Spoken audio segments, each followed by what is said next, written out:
datang di podcast Ngobras atau Ngobrol Bareng Santai. Nah, kali ini kita bakal bahas topik yang sering disalahpahami nih, tentang APBN alias Anggaran Pendapatan dan Belanja Negara. Nah, kali ini kita ditemani sama teman-teman yang kece-kece nih. Silahkan dong perkenalan dulu. Oke, kenalin aku Imam. Hari ini aku udah siap banget nih buat ngobrolin APBN bareng. Halo, aku Akila. Senang banget bisa gabung nih. Halo, aku Desta. Jadi di sini aku sama dua aku dan juga ada dia juga akan membahas mengenai apa sih itu APBN, terus sumbernya dari mana, terus digunakan untuk apa, dan masih banyak lagi.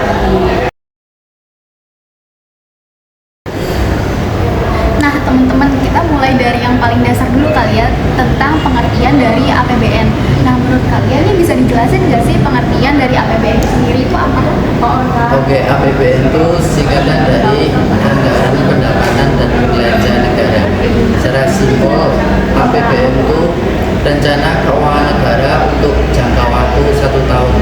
Nah, pendapatan negara kita tuh berasal dari pajak, penerimaan negara bukan pajak, dan hibah. Nah, nantinya pendapatan tersebut dipakai buat belanja pendidikan, infrastruktur, gaji ASN, dan lain-lain. Yang bayangin aja, misal kayak kita tuh bikin anggaran bulanan. Nah, pemerintah tuh juga kayak gitu. Tapi skalanya kan nasional, jadi lebih kompleks. Jadi ada pendapatannya tuh dari pajak, terus pengeluarannya tuh buat hal-hal kayak buat pendidikan atau infrastruktur. Nah, yang nyusun dan menyetujui APBN ini tuh dari DPR. Jadi APBN itu bukan cuma soal angka, tapi cerminan prioritas negara. Jadi kayak tahun ini tuh kita mau fokus kemana, untuk kayak pendidikan, kesehatan, atau apa. Jadi semua tuh tercermin dari itu. Jadi bisa disimpulin dari pembicaraan dari Mbak Akila dan juga Mas Imam itu bahwa APBN itu adalah dananya itu berasal dari kita sebagai rakyat. Maka dari itu kita sebagai rakyat itu harus tahu gimana sih alur dari APBN tersebut, gak cuma pemerintah aja yang tahu, seperti itu. Nah, kayak yang tadi udah dijelasin, jadi APBN itu rencana keuangan yang disusun sama pemerintah untuk mendukung kegiatan perekonomian di Indonesia selama 1 tahun. Nah, selain itu, APBN itu juga merupakan kebijakan fiskal yang mendukung perekonomian yang di berbagai sektor yang ada di Indonesia.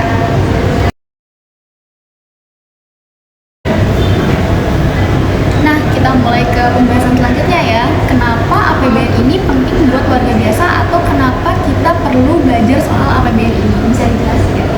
Nah, aku ya justru karena APBN itu berasal dari uang kita tadi, uang rakyat. Dan makanya kita harus tahu. Kalau misalkan kita nggak tahu, nanti kalau misalkan dana yang dari APBN itu digunakan oleh pemerintah untuk membiayai mungkin kegiatan-kegiatan yang sebenarnya kurang bermanfaat bagi masyarakat, dan kita tuh bisa ngasih solusi, saran, dan juga pendapat kalau misalkan sebenarnya tuh yang kita butuhin itu seperti apa yang bisa berdampak positif bagi masyarakat.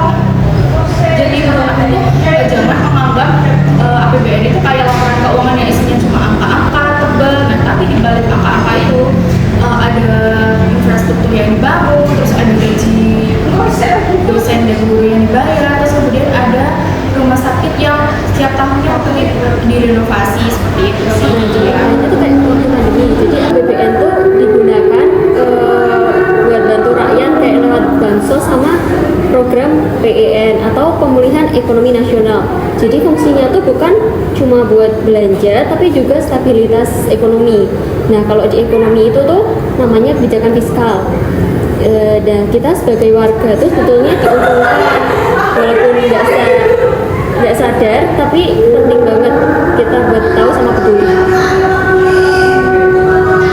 Karena transparansi itu penting banget. Semua data APBN udah tercatat di situs Kementerian Keuangan, jadi publik juga bisa mengawasi.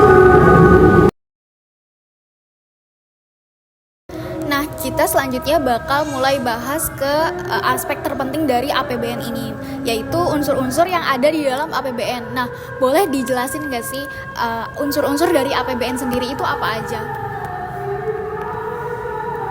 Oke, pendapatan negara tuh asalnya dari pajak seperti PPN dan PPH serta non pajak itu kayak dividen BUMN. Nah, kalau belanja negara sendiri itu belanja kementerian atau lembaga dan transfer ke daerah. Kalau pendapatannya lebih kecil dari belanja defisit. Nah, pembiayaannya dari utang negara. Nah, ada satu hal yang sering dipahami, utang negara itu selalu dianggap negatif. Nah, padahal tuh sama kayak individu atau perusahaan, negara tuh juga boleh buat berhutang, asal digunakan secara produktif. Nah, indikator yang kita lihat itu rasio utang terhadap PDB atau produk domestik bruto. Nah, selama masih dalam batas aman, dan di Indonesia tuh ini masih di bawah 60% sesuai Undang-Undang Keuangan Negara, maka itu masih wajar.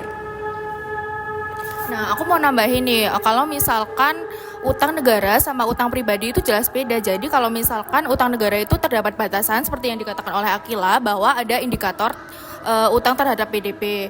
Nah, kemudian kalau misalkan utang itu digunakan untuk seperti mengembangkan infrastruktur, terus dipakai dalam bidang pendidikan, terus dipakai dalam bidang kesehatan, itu malah secara nggak langsung itu bisa mendorong pertumbuhan ekonomi. Nah, tapi kita harus waspada kalau misalkan utang negara itu dipakai untuk menutup biaya operasional dari negara tersebut.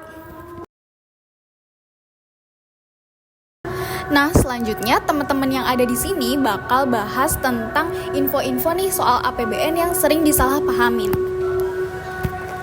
Nah, yang pertama tuh aku sering dengar tuh mitos tentang utang negara makin banyak, Indonesia bisa bangkrut. Nah, faktanya tuh nggak sesederhana itu, guys. Negara tuh beda sama individu sama pemerintahan. Salah. Astagfirullah. Nggak apa-apa ya. Lanjut aja nggak? Iya kan? Nah, yang pertama tuh ada mitos yang sering aku dengar. Utang negara makin banyak, Indonesia bisa bangkrut. Nah, faktanya tuh nggak sesederhana itu. Utang negara itu beda sama individu. Jadi pemerintah tuh punya instrumen kebijakan fiskal dan moneter yang kompleks. Selain itu, ekonomi Indonesia tuh punya fondasi yang cukup kuat, kayak pertumbuhan ekonomi yang masih stabil, penerimaan negara meningkat, dan investor global tetap percaya. Nah, jadi tuh jangan keburu panik dulu kalau dengar angka utang kita naik. Tapi lihat dulu konteksnya untuk apa dan bagaimana dibayarnya.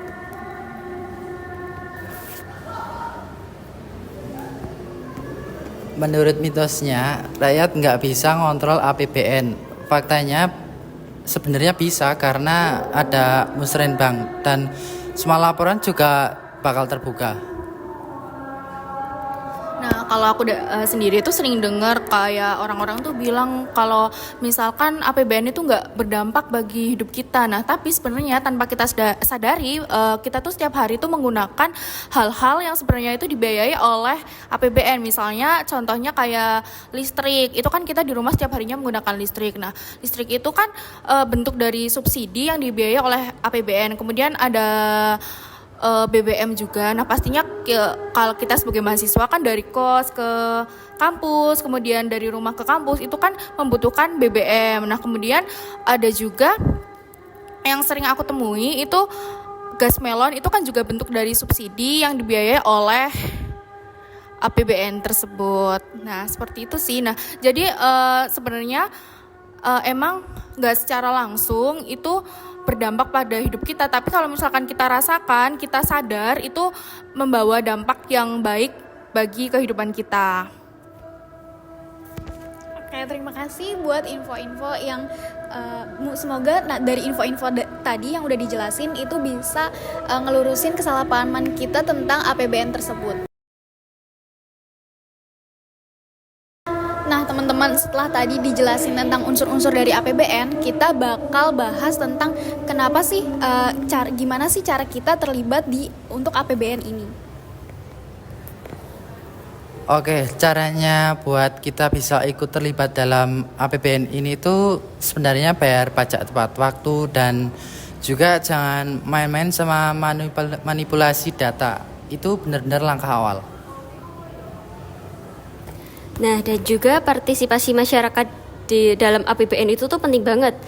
Selain bayar pajak dengan benar, kita tuh juga bisa terlibat lewat kanal partisipatif seperti musrenbang atau forum-forum publik.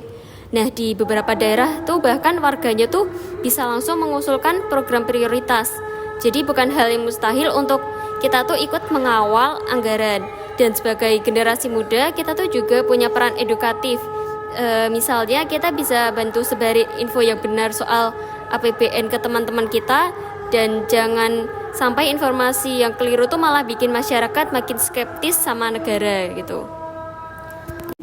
Nah benar banget nih, seperti yang dibilang Imam dan Akila barusan, kalau menurut aku itu bisa juga lewat edukasi. Nah kita sebagai mahasiswa itu bisa mengembangkan podcast-podcast kayak gini, karena lewat podcast ini kan diupload di media sosial, jadi semua kalangan itu bisa mengakses lewat TikTok, YouTube maupun Instagram. Nah selain itu sebenarnya kita sebagai mahasiswa itu juga punya peran yang penting untuk mengajak masyarakat itu untuk mengerti APBN. Nah, bisa juga bisa dimulai dari kerabat terdekat kita seperti keluarga, kemudian mungkin masyarakat di sekitar kita seperti itu, karena ya tadi APBN itu berasal dari uang kita. Seperti itu. Terima kasih.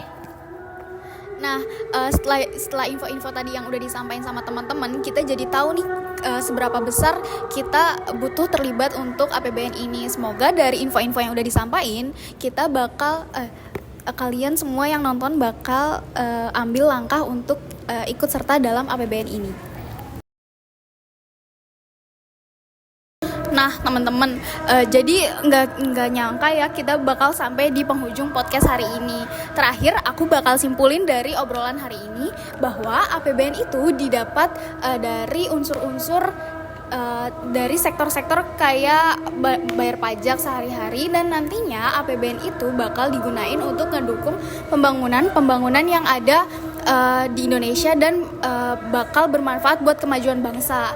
Nah, obrolan hari ini seru banget ya. Jadi kita juga bakal dapat banyak info nih soal APBN yang sering salah pahamin juga. Nah, semoga dari adanya podcast ini bakal bermanfaat buat yang nonton dan nantinya bakal ikut serta dalam APBN ini.